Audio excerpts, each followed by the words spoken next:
सहस्राशीर्ष पुरुष सहस्राख्य सहस्रपाद सौमी सर्वत्र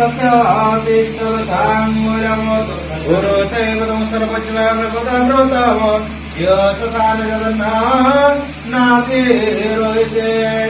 एतर्पानशमैर्मानजय पुरुष पादश्च विश्वभूतानि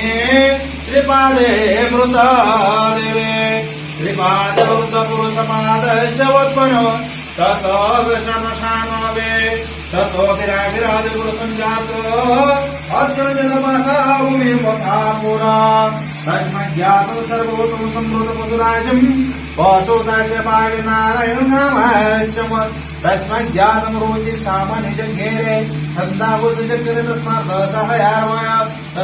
सहायार्वय जाके चोदायाक गावो हि जज्ञ तस्मात् भयार्वय तं जज्ञो हर्षोत्तरमोतिरसदावश्च ओम जत्पुरुषभेदजगतिजगर्मयेन ओखं सुमृत्युमुरपादोच्यते ब्राह्मणैश्च मुखमाच्य बहुरायण प्रोतात् उरुतद्वैतजलपाठ्योत्सुत्रयायत चन्द्रमा मनसया तं चक्षुसुरयोयायन हृदावाच प्राणाच मुखादग्निरायत राज्योऽशेषिष्मुदसंवर्तन पाद्याहुमीदिशस्तु ओर्ध्वलोकभूमयनम्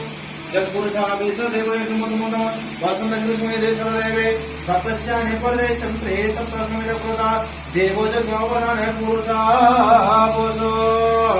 ॐ त्र्यम्बकं जयामहे सुगन्धिं पुष्टिवर्धनम् उर्वारुकविभवगुणनाथ मृत्युर्मुक्तिरमामृतात् ॐ त्र्यम्बकं जयामहे सुगन्धिं पुष्टिवर्धनम् उर्वारुकविभवगुणनाथ मृत्युर्मुक्तिरमामृतात्